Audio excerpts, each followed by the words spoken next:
അസ്സാം വലൈക്കും, നമസ്തേ, നമസ്കാരം. വൈബ് വിത്ത് ഡോക്ടർ അപ്പുവിൻ്റെ മറ്റൊരു എപ്പിസോഡിലേക്ക് ഹാർദവമായ സ്വാഗതം. ഇന്ന് എന്നോടൊപ്പമുള്ള ഗസ്റ്റിനെ പറ്റി പറയുന്നതിന് മുൻപ്, we all no UAE is A home away from home and A land of opportunities.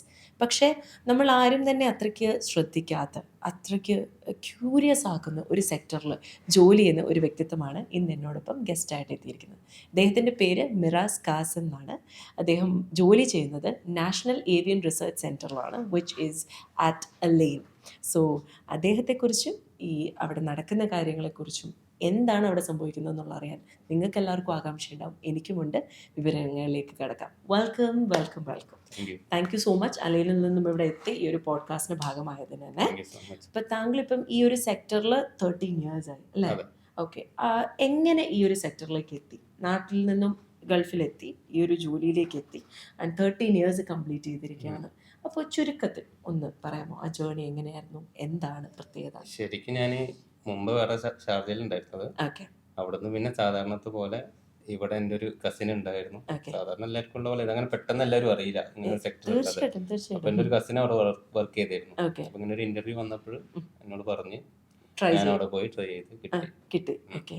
13 years complete ചെയ്തു. 13 അവിടെ years ആയി. ബേസിക്കലി എന്താ നടക്കുന്നതെന്നൊന്ന് പറയാൻ പറ്റുമോ? ശരിക്കും അത് ഹുബാറ ബസ്റ്റാർഡ് എന്ന് പറഞ്ഞൊരു ബേർഡാണ്. അതിന്റെ പോപ്പുലേഷൻ ലെസ് ആണ്. എൻഡേഞ്ചേർഡ് ആണ്. അപ്പൊ അതിനെ കൂടുതൽ പോപ്പുലേഷൻ ആക്കിയിട്ട് ഉം. വയലിലാക്കി പറത്തി വിടുക എന്നുള്ളൊരു പ്രോസസ്സിംഗ് ആണ് ഓക്കെ. ഈ ഗവൺമെന്റിന്റെ. ഒരു സംരക്ഷണം തന്നെയാണ് അല്ലേ? അതെ. അല്ലേ? ഓക്കെ. അപ്പം എനിക്ക് തോന്നിയത് ബാബ ഷെയ്ഖ് സായിദിന്റെ ടൈം തൊട്ട് പുള്ളി അതെ. ഒരു ലക്ഷ്യമാക്കിയ ഒരു ഇതാണ് അല്ലേ? പക്ഷെ അതൊരു വേറെ ലോകമാണല്ലേ? അത് വേറൊരു ലോകമാണ്. അപ്പൊ ഞാനൊക്കെ മുമ്പേ നാട്ടിൽ നിന്നാകുമ്പോ ഇങ്ങനെ ഒരു ബേർഡിനെ കുറിച്ച് അറിഞ്ഞിരുന്നില്ല. ഇല്ല. നമ്മൾ ഇവിടെ വന്നതിന് ശേഷമാണ് ഇങ്ങനെ ഒരു ബേർഡിനെ കുറിച്ച് അറിയുന്നത്. പിന്നെ ഒരുപാട് കാര്യങ്ങൾ അതിന്റെ ഉള്ളിൽ കയറിയതിന് ശേഷമാണ് ഓക്കെ. ഇങ്ങനെ അതിന്റെ ഒരു ബ്രീഡിങ്ങിന്റെ ഒക്കെ കാര്യങ്ങൾ നമ്മൾ മനസ്സിലാക്കി. താങ്കൾ ഏത് സെക്ടറിലാണ്? ഞാൻ അതിന്റെ ബ്രീഡിങ്ങിലാണ്. ബ്രീഡിംഗിലാണ് അല്ലേ? അഡൽട്ട് ബ്രീഡിംഗിലാണ്. ഓക്കെ. അപ്പം അതിന്റെ പ്രൊസീജിയർ ഒന്ന് ചുരുക്കത്തിൽ പറഞ്ഞുതരാം. അതിപ്പോ നാച്ചുറൽ ആയിട്ട് അല്ല ചെയ്യുന്നത്. അതായത് ഒരു ബേർഡിന്റെ മെയിലിന്റെ സെമൻ നമ്മൾ കളക്ട് ചെയ്യും. എന്നിട്ട് അത് ഫീമെയിലിന് കുത്തിവെക്കും. ഓക്കെ. എന്നിട്ട് അതിന്റെ മറ്റേ എഗ് വരുമ്പോൾ ഇൻക്യുബേറ്ററിൽ വെച്ച് ഒരു 23 days വരും, വിരിയിച്ചെടുക്കും, പിന്നെ ചിക്സ് അങ്ങനെ. ഓക്കെ. പക്ഷെ കംപ്ലീറ്റ് ഹൈജീനിക് ആയിട്ടുള്ള, Complete വളരെ hygienic കെയർഫുൾ ആണ്. ആയിട്ടുള്ള അല്ലേ? അതായത് അവർക്ക് ഒരു തരത്തിലുള്ള ബുദ്ധിമുട്ടും ഒന്നും ഉണ്ടാവാണ്ട് ഇല്ല. അല്ലേ? ഓക്കെ. അപ്പം എനിക്ക് തോന്നുന്നത് ഇപ്പം താങ്കൾ ജോയിൻ ചെയ്തതിന് ശേഷം ഇയർലി പ്രൊഡക്ടിവിറ്റി കൂടിയിട്ടുണ്ടോ? ഒരുപാട്. ഇപ്പൊ മുമ്പൊക്കെ ഞാൻ ജോയിൻ ചെയ്തത് 2012-ലാണ്. ഓക്കെ. അതിന്റെ മുമ്പൊക്കെ അവിടുത്തെ ഒരു ഏകദേശം ഒരു വർഷം ഉണ്ടായിരുന്നത് ഒരു 1000, 2000, 4000 ആ ഒരു റേഞ്ചിലായിരുന്നു. ഓക്കെ. ഓക്കെ. ഇപ്പോഴതൊരു 20,000 ചിക്സ് ഒക്കെ വർഷം വരും. 20,000, 40,000 ഒക്കെ ആയിട്ട് വിരിയുന്നുണ്ട്. അപ്പൊ അവരെ സംരക്ഷിച്ചു എന്നുള്ളൊരു ദൗത്യം ഒരുപാട്. അല്ലേ? നമ്മള് അതിന്റെ സക്സസിലേക്ക് എത്തിയിട്ടുണ്ട്. ഓക്കെ. താങ്കൾ കുട്ടിക്കാലം തൊട്ടേ ഒരു മൃഗസ്നേഹിയായിരുന്നു, അതോ പക്ഷികളെ അതെ, ഇഷ്ടമായിരുന്നു? ചെറുതിലെ എനിക്ക് ഇഷ്ടമാണ്. ഇഷ്ടമാണ്. ബേർഡ്സിനൊക്കെ ഇഷ്ടമാണ്. ഒരുപാട് ചെറിയ താറാവും കോഴിയും ഒക്കെ നമ്മുടെ വീട്ടിൽ തന്നെ ഞാൻ തന്നെ തീർച്ചയായിട്ടും. വളർത്തിയിട്ടുണ്ട്. ഹുബാര ഒന്നും നമ്മുടെ ഇല്ല, നാട്ടിലില്ല. ഹുബാറ ഇല്ല. പക്ഷേ ഈ മറ്റേ വെറൈറ്റി ആയിട്ടുള്ള കോഴികളൊക്കെ ഉണ്ടാവും. അതൊക്കെ എൻ്റെ ഓക്കെ. അടുത്ത് ഒരുപാടുണ്ടായിരുന്നു. ഭയങ്കര ഇഷ്ടമാണ്. അപ്പൊ ഈ കുഞ്ഞുങ്ങളെയൊക്കെ കാണുമ്പോൾ ആ ഒരു ഓർമ്മയൊക്കെ ആയിരിക്കും അല്ലേ? തത്തമ്മ. ആനിമൽ ക്രൂവൽറ്റിയിൽ താങ്കൾ ഇപ്പൊ ഈ ഒരു ഏവിയൻ റിസർച്ച് സെന്ററിൽ ആയതുകൊണ്ട് ഞാൻ ചോദിക്കുകയാണ്. ലോകമെമ്പാടും നടക്കുന്ന ആനിമൽ ക്രൂവൽറ്റിയെ പറ്റി കാണുന്നുണ്ട്, കേൾക്കുന്നുണ്ടല്ലോ. അതിൽ താങ്കളുടെ ഒരു ടേക്ക് എന്താണ്? അത് എങ്ങനെയാന്ന് വെച്ചാൽ ഇപ്പൊ തീർച്ചയായും നമ്മൾ സംരക്ഷിക്കേണ്ടതാണ്. അവരും ഈ പ്രകൃതിന്റെ ഒരു ഭാഗമാണല്ലോ. തീർച്ചയായിട്ടും. നമ്മളെ പോലെ തന്നെ അവരും ഇവിടെ ജീവിക്കാൻ അർഹതയാണ്. അത് ദൈവം സൃഷ്ടിച്ചതാണ്. അതെ. നമ്മൾ ഒരിക്കലും അവരെ ഉപദ്രവിക്കാൻ പാടില്ല. ഇല്ല. കോ എക്സിസ്റ്റ് ചെയ്യണം അല്ലേ? സഹകരിച്ച് ജീവിച്ചു പോകണം എന്നാണ് അല്ലേ? അവർക്കും അവരുടേതായിട്ടുള്ള റൈറ്റ് ഉണ്ട്. ഇനി താങ്കളുടെ ഒരു ഫാമിലി സപ്പോർട്ട്, ഫാമിലിയും കാര്യങ്ങളും എങ്ങനെയാണെന്നൊക്കെ ചോദിച്ചാൽ, ലവ് മാരേജ് ആയിരുന്നോ? ലവ് മാരേജും അല്ല, അറേഞ്ച് മാരേജും അല്ല, അതിന്റെ ഇടയിൽപ്പെട്ട ഒരു ഇടയിൽപ്പെട്ട ഒരു സംഭവം. ഓക്കെ. അതായത് ബ്രേക്ക്ഫാസ്റ്റും അല്ല ലഞ്ചും അല്ല എന്ന് പറയുന്ന പോലെ. ഞങ്ങള് സംഭവം കണ്ടിട്ടാ. ഞാൻ ഇവിടെ ആയിരുന്നു. സാധാരണ ഒരു പ്രവാസികളെ പോലെ തന്നെ നമ്മൾ ഒരു മാസം നാട്ടിൽ പോകും, കുറെ തിരയും തിരിച്ചു വരും. അപ്പൊ അങ്ങനെ ശരിയായിരുന്നില്ല. ഓക്കെ. പിന്നെ അതിന് ശേഷം ഇങ്ങനെ ഒരു കുട്ടിനെ ഉണ്ടെന്ന് അറിയേ ഞങ്ങള് പിന്നെ എന്റെ ഒരു സംഭവം വെച്ചാല് ഒരു ഫസ്റ്റ് ഒരു ഫോട്ടോ എനിക്ക് കിട്ടി. അത് കിട്ടിയതിന് ശേഷം ഈ ഒരു ഇങ്ങനെ അവിടെ വീട്ടില് ഉമ്മയും അവര് പോയി കണ്ട്. പക്ഷെ പിന്നെ എന്തൊക്കെ കാരണങ്ങൾ കൊണ്ട് കുറച്ച് അത് നടക്കാതെ പോയി. ഇതേ കുട്ടി അതെ കുട്ടി ഇപ്പൊ വൈഫായ കുട്ടി. അത് നടക്കാതെ പോയി. പക്ഷെ എന്താ അറിയില്ല, എനിക്ക് ഞാനൊരു ഇതിപ്പോ വിശ്വസിക്കുമെന്ന് അറിയില്ല. ഞാൻ എന്റെ ഒരു സ്വപ്നം കണ്ടതാണ്. പക്ഷെ ആ ഒരു കല്യാണത്തിന്റെ ആ ഒരു പെൺകുട്ടിക്ക് ഇവിടെ ഒരു ഫേസ് ഉണ്ടായിരുന്നത്.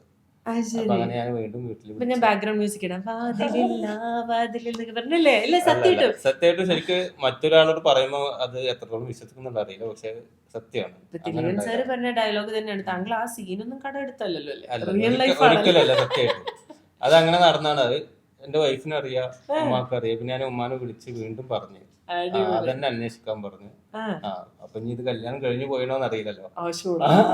അങ്ങനെ അത് ചോദിച്ച് കല്യാണത്തെ കുറിച്ച് പടച്ചവൻ താങ്കൾക്കായി പടച്ച പെൺകുട്ടിയാണ് അവൾ. എന്താണ് പേര്? ഹസ്ബി ഹസ്ബി. നല്ല സപ്പോർട്ടീവ് ആണോ ആള്? ഉറപ്പായിട്ടും അവിടെ വന്നതിന് ശേഷമാണ് ഞാൻ കുറെ ഡ്രസ്സിങ്ങിലും കുറെ കൂടി ശ്രദ്ധിക്കാൻ തുടങ്ങിയത്. ഓക്കെ, അപ്പൊ പുരുഷന്റെ വിജയ രഹസ്യം സ്ത്രീയാണ്. ഇവിടെ സ്റ്റൈലിന്റെ രഹസ്യം വരെ താങ്കളുടെ സ്റ്റൈലിന്റെ ലൈഫ് രഹസ്യം അവളല്ല, പാർട്ണറാണ്. വൈഫാണ്. മോനോ മക്കളുണ്ടോ? ഒരാളുണ്ട്, 5 മോനാണോ? വയസ്സായി. ഓക്കെ, എന്താ ആളുടെ പേര്? ദിൽക്കിഫ്. വ്യത്യസ്തമായ പേരാണല്ലോ. അത് ഞാൻ തെരഞ്ഞു പിടിച്ചിട്ടുണ്ട്. അത് കുറച്ച് പഴയ പേര് വേണം, കുറച്ച് ട്രഡീഷണൽ ആവണമെന്ന, അധികം ഉണ്ടാവാത്തൊരു നെയിം വേണമെന്നുള്ള നിലക്ക് ഖുറാൻ ആസ്പദമാക്കിയ അതൊരു പ്രവാചകന്റെ നെയിമാണ്. പ്രവാചകന്റെ നിയമമാണ് അല്ലേ? മോനെങ്ങനെ ഉപ്പയെ പോലെ മൃഗസ്നേഹിയാണോ? പക്ഷികളൊക്കെ അവന് ഇഷ്ടം? ശരിക്കും പറഞ്ഞാല് ഇത്ര ചെറുതിൽ തന്നെ കുറെ ചെടികൾ വെക്കാന്, അതേപോലെ പക്ഷികളെ ഒക്കെ ഭയങ്കര ഇഷ്ടമാണ്. അപ്പൊ ഒരു വരക്കും, നന്നായിട്ട് വരക്കും. അല്ല, വളരെ നല്ല കാര്യമാണ്. കാരണം ഇപ്പൊ ഒരു തൈ നടാം കൊച്ചുമക്കൾക്ക് വേണ്ടി എന്നൊക്കെ അതെ, പറഞ്ഞാൽ ഒരുപാട് അത് ചെടികൾ നല്ല അവന് കാര്യം. ഞാൻ തന്നെ അതിശയിച്ചു പോയി. ഞാൻ വെച്ചെടുത്തു, ഗാർഡൻസ് ഒക്കെ ഞാൻ ചെയ്തിട്ടുണ്ട്. പക്ഷെ ഞാനൊക്കെ കുറെ കൂടി വലുതായതിനു ശേഷമാണ്. ഓക്കെ. ഇവൻ ഇപ്പൊ തന്നെ കുറെ ചെടികളൊക്കെ വീട്ടിൽ എത്ര വെച്ചിട്ടുണ്ട്. വയസ്സായ ആൾക്ക്? ഇപ്പൊ 5-6 വയസ്സാവാൻ പോകുന്നു. മാഷാഅല്ലാ, മാഷാഅല്ലാ. കുറെ അത് ചെടികൾ വളരെ വെച്ച് അത് നല്ലൊരു കാര്യം. കരഞ്ഞിട്ട് പോയിട്ട് വാങ്ങിട്ട് വരും ചെറിയ തൈയൊക്കെ. അയ്യോടാ. ഇനി താങ്കളുടെ ഈ ഒരു പുഷ്പ സ്റ്റൈലുള്ള ഹെയർ സ്റ്റൈൽ ഉണ്ടല്ലോ, ഇതിന്റെ പിന്നിലെ കഥ എന്താണെന്ന് പറയും? എന്താണ് ഇതിനിടുന്ന വളം? അത് ശരിക്കും അത് പറഞ്ഞാൽ അങ്ങോട്ട് പ്രേക്ഷകരോട് എന്നെ പറഞ്ഞു കേട്ടോ, എന്നെക്കാളും ക്യൂരിയോസിറ്റി അവർക്കുണ്ടാവും, പറഞ്ഞോളൂ. അത് ശരിക്കും പറഞ്ഞാൽ കുറെ ഞാൻ ഓയിലും കാര്യങ്ങളൊന്നും ഉപയോഗിക്കാറില്ല. ഇല്ല, സത്യമായിട്ട് മലയാളിയായിട്ട് അങ്ങനെ പറയില്ല. സത്യമായിട്ട് ഞാൻ എണ്ണ ഉപയോഗിക്കാറന്നല്ല. ഇല്ല. ഡാൻഡ്രഫ് ഒക്കെ വരുമ്പോൾ ഷാമ്പു ഇട്ട് കഴുകും, ഓക്കെ. അത്ര തന്നെ. പിന്നെ അതല്ലെങ്കിൽ ഇപ്പൊ പിന്നെ ഉലുവൊക്കെ അരച്ചിട്ട് ഉലുവയും മുട്ടയും എണ്ണയും കൂടി ചിലപ്പോ വല്ലപ്പോഴും ചെയ്യും. അതും കണ്ടിന്യൂസ് ആയിട്ട് അങ്ങനെ ചെയ്യുന്നില്ല, വല്ലപ്പോഴും കുറച്ചൊന്ന് നറിഷ് ചെയ്യണം തോന്നുമ്പോ ചെയ്യും അല്ലേ? തോന്നും, മാത്രമല്ല. പിന്നെ ഉപ്പയ്ക്കും നല്ല മുടിയായിരിക്കും അല്ലേ? ആ, ഉമ്മക്കുണ്ട്. ഉപ്പ പിന്നെ ഞാൻ വളരെ ചെറുതിലേ മരിച്ചു പോയിരുന്നു. ഉപ്പനെ ഞാൻ കണ്ടിട്ടില്ല. ഉമ്മക്കുണ്ടായിരുന്നു. ആ, ഓക്കെ, അടിപൊളി.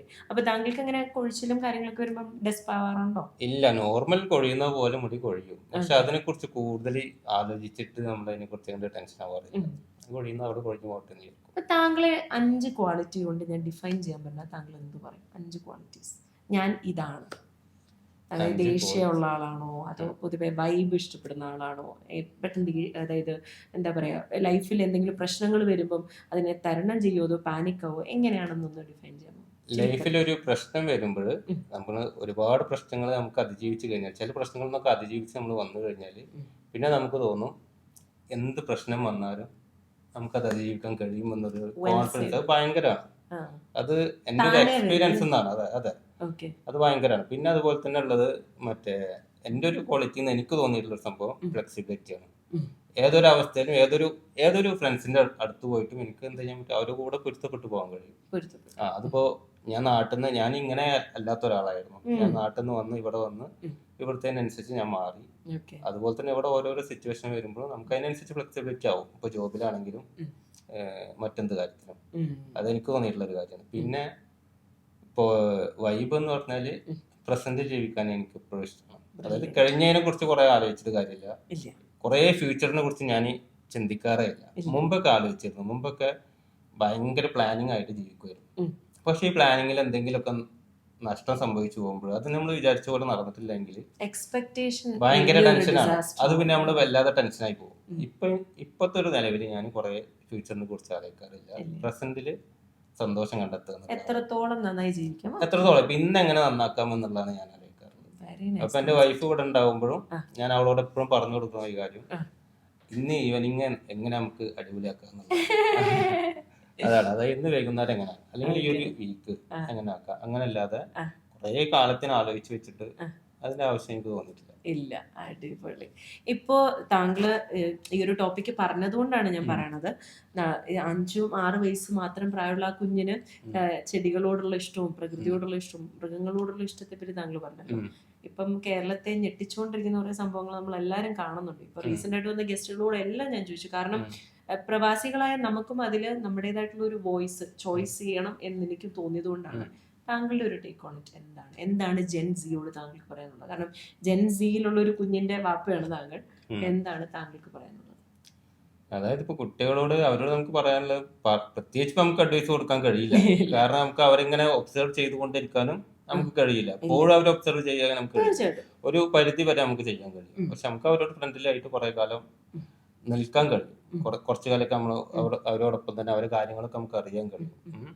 പിന്നെ ഇവര് പോകുന്ന വഴികളെല്ലാം തന്നെ നമുക്ക് അവര് തന്നെത്താനെ അവർക്ക് തിരിച്ചറിയാൻ കഴിയണം. ആ ഒരു തിരിച്ചറിവ് അവർക്ക് കിട്ടിക്കഴിയണമെങ്കിൽ ഒരിക്കലും ഒരു വേറൊരു വഴിയിലേക്ക് പോകില്ല. അങ്ങനെ എനിക്ക് തോന്നുന്നത് ചൊട്ടയിലെ ശീലം ചുടലവരെയാണ്. അപ്പൊ കുട്ടിക്കാലത്തെ നമ്മൾ അവരെ ഗൈഡ് ചെയ്യാം. അതെ, കാര്യങ്ങൾ പറഞ്ഞു കൊടുക്കുക. അതുപോലെ ഇങ്ങനല്ലേ പ്രകൃതിനെ കൊണ്ടൊക്കെ ഒരു സ്നേഹം, അതുപോലെ ഒരു ആർട്ടെല്ലാം മൈൻഡൊക്കെ ഉണ്ടെന്നുണ്ടെങ്കിൽ ഇവരൊന്നും എനിക്ക് തോന്നിയില്ല അവരൊക്കെ ഒരു മോശമായിട്ട് പോകുമെന്നുള്ളത്. എന്റെ ഒരു തോന്നലാണ്. എനിക്ക് തോന്നുന്നത് താങ്കളുടെ ലൈഫും അങ്ങനെയായിരുന്നു അല്ലേ? അപ്പം താങ്കൾക്ക് ഒരു ജീവജാലത്തെ ദ്രോഹിക്കാനുള്ള ഒരു മെന്റാലിറ്റി തീർച്ചയായിട്ടും ഇല്ല. കാരണം താങ്കൾ ആ ഒരു ബ്രീഡിംഗ് പ്രൊസീജിയറിലായതുകൊണ്ട് ഒരു പുതിയ ജീവൻ ഭൂമിയിലേക്ക് വരാൻ താങ്കൾ ഞാൻ ഒരിക്കലും ഇങ്ങനെ ഒരു ജോബ് ഞാൻ മുമ്പേ പ്ലാൻ ചെയ്ത് വന്ന ഒരാളല്ല, അല്ലെങ്കിൽ ഇതിനെ വന്നതല്ല. ഞാൻ ശരിക്കും ഒരു ആർട്ടിസ്റ്റ് ആയിരുന്നു, നന്നായിട്ട് വരയ്ക്കുമായിരുന്നു. അപ്പൊ ഞാൻ ആ ഒരു ലെവലിലേക്ക് പോകണം എന്ന് കരുതിയ ആളാണ്. പക്ഷെ ഇവിടെ വന്ന് ഇങ്ങനെ ഇതിലേക്ക് എത്തിപ്പെട്ട്, പക്ഷെ അപ്പൊ ഞാൻ വന്നപ്പോൾ ഇതിൽ എത്രത്തോളം നന്നാവാൻ പറ്റും. ഇതിൽ കുറെ റെസ്ട്രിക്ഷൻസ് ഒക്കെ ഫേസ് ചെയ്യുമ്പോൾ താങ്കൾക്ക് ഫ്രസ്ട്രേറ്റ് ആവാറുണ്ടോ? ഒരുപാട് നിബന്ധനകൾ ഒരുപാട് ഉണ്ടാവാറുണ്ട്. ഇപ്പോ പുറത്തേക്ക് പോകാൻ പറ്റാത്ത അവസ്ഥകൾ വന്നിരുന്നു. കൊറോണന്റെ ടൈമൊക്കെ 2 വർഷം വല്ലാത്ത നമ്മൾ അതിന്റെ ഉള്ളിൽ കടന്നിട്ട് ഭയങ്കര സ്ട്രെസ് അനുഭവിക്കുന്ന ഒരു അവസ്ഥയായിരുന്നു. പക്ഷെ അതിനൊക്കെ അതിജീവിക്കാൻ കഴിഞ്ഞിട്ടുള്ളത് ഞാൻ അന്ന് എന്ത് ചെയ്യാൻ പറ്റുന്നുള്ളതാണ് ആലോചിക്കുക. ഞാൻ അതാണ് പറഞ്ഞത് നേരത്തെ, നമ്മൾ പ്രസന്റ് ജീവിക്കുക എന്നുള്ളത്. ഞാൻ അന്ന് അതെന്ത് ചെയ്യാൻ പറ്റും, അല്ലെങ്കിൽ എങ്ങനെയാണ് അന്നത്തെ സന്തോഷം എന്താണ് കണ്ടെത്താൻ പറ്റുക. ഞാൻ കുറെ ബോട്ടിൽ ആർട്ടുകളൊക്കെ അന്നാണ് തുടങ്ങിയത്, കുറെ ചിത്രങ്ങൾ തുടങ്ങിയത്, ഈ സോഷ്യൽ മീഡിയയിലൊക്കെ കുറച്ച് വീഡിയോസ് ചെയ്യാനൊക്കെ അന്നാ തുടങ്ങി. കാരണം അന്നത്തെ സന്തോഷം എന്താണോ അത് നോക്കും. അടിപൊളി. അപ്പൊ എന്തായാലും വളരെ സിമ്പിൾ ആയിട്ട് ലൈഫിനെ എങ്ങനെ ബ്യൂട്ടിഫുൾ ആക്കാം. ലൈഫ് ഈസ് ബ്യൂട്ടിഫുൾ ആക്കാമെന്ന് മാത്രമല്ല, പുള്ളി ലൈഫ് ഈസ് ബ്യൂട്ടിഫുൾ എന്ന് വിശ്വസിച്ചങ്ങ് മുന്നോട്ട് പോകണം അല്ലേ? അപ്പൊ തീർച്ചയായിട്ടും എന്താ പറയുക, പ്രശ്നങ്ങൾ എന്തെങ്കിലും ഉണ്ടെങ്കിൽ നമ്മൾ തരണം ചെയ്യുമ്പോൾ അല്ലേ? ഉറപ്പായിട്ടും. അത് എത്ര പ്രശ്നം വന്നാലും അത് മനുഷ്യന് ഇതിനുള്ള കഴിവുണ്ട്. എത്ര വലിയ പ്രശ്നം വന്നാലും അത് അതിജീവിക്കാനുള്ള കഴിവ് മനുഷ്യനുണ്ട്. ഈ സൂയിസൈഡൊക്കെ എങ്ങനെ ചെയ്തു പോകുന്നു എന്നുള്ളത് എനിക്ക് ശരിക്കും പറഞ്ഞാൽ ഞാൻ ആലോചിക്കാറുണ്ട്. കാരണം നമുക്ക് കുറച്ചു നേരത്തെ ചിന്തകളേ ഉള്ളൂ. അത് മാറിക്കഴിഞ്ഞാൽ നമ്മൾ വീണ്ടും നമ്മൾ നോർമലാവും. വീണ്ടും നമ്മൾ ചിരിക്കും. നമ്മൾ ചില പ്രശ്നങ്ങളൊക്കെ വന്നാൽ നമ്മൾ വിചാരിക്കും ലൈഫിൽ നമുക്ക് ഒരിക്കലും ഇനി ഹാപ്പിനെസ് കിട്ടില്ല എന്ന് തോന്നും. അത് ആ ഒരു സമയത്തെ തോന്നൽ മാത്രമാണ്. അതേപോലെ നമുക്ക് വീണ്ടും പഴയതിലേക്ക് വീണ്ടും എത്താൻ കഴിയും. വീണ്ടും നമ്മൾ സന്തോഷമാവും, ഹാപ്പിയാവും. തീർച്ചയായിട്ടും. ശരിക്കും ഞാൻ വല്ലാതെ അറ്റാച്ച്മെന്റ് എനിക്ക് എൻ്റെ ഉമ്മാന്റെ അടുത്ത് ആയിരുന്നു. ആ ഉമ്മാനെ ഞാൻ കുറെ മുമ്പ്, ഞാൻ വളരെ ചെറുതിലെ ഇവിടെ എത്തി. അപ്പൊ കുറച്ചു കാലം ഞാൻ അടുത്തുണ്ടായിരുന്നു. ഇവിടെ എത്തി. പക്ഷെ ഉമ്മ മരിച്ചു പോയപ്പോഴൊക്കെ നമുക്ക് വലിയൊരു ഫീലിങ്സ് ആണ് ഉണ്ടായിരുന്നത്. പക്ഷെ എന്നിട്ടും അപ്പൊ ഞാൻ വിചാരിച്ചു എന്നിട്ട് നമുക്ക് അത് അതിജീവിക്കാൻ, അതായത് ഇപ്പോഴും ഒരു വിങ്ങൽ നമ്മുടെ ഉള്ളിൽ എവിടെയെങ്കിലും ഉണ്ടെങ്കിൽ പോലും നമുക്ക് അത് വിചാരിച്ച് നമ്മൾ ജീവിക്കൂല. പക്ഷെ നമ്മൾ വീണ്ടും ചെറുക്കും, ഹാപ്പിയാവും, മനസ്സിനായിട്ട് തന്നെ ഉണ്ടാവും. അടിപൊളി attitude bro. Thank you so much ഈ പോഡ്കാസ്റ്റിന്റെ ഭാഗമായതിൽ. ലൈഫ് ഇസ് ബ്യൂട്ടിഫുൾ, പ്രസന്റിൽ ജീവിക്കും. പൊളിയല്ലേ?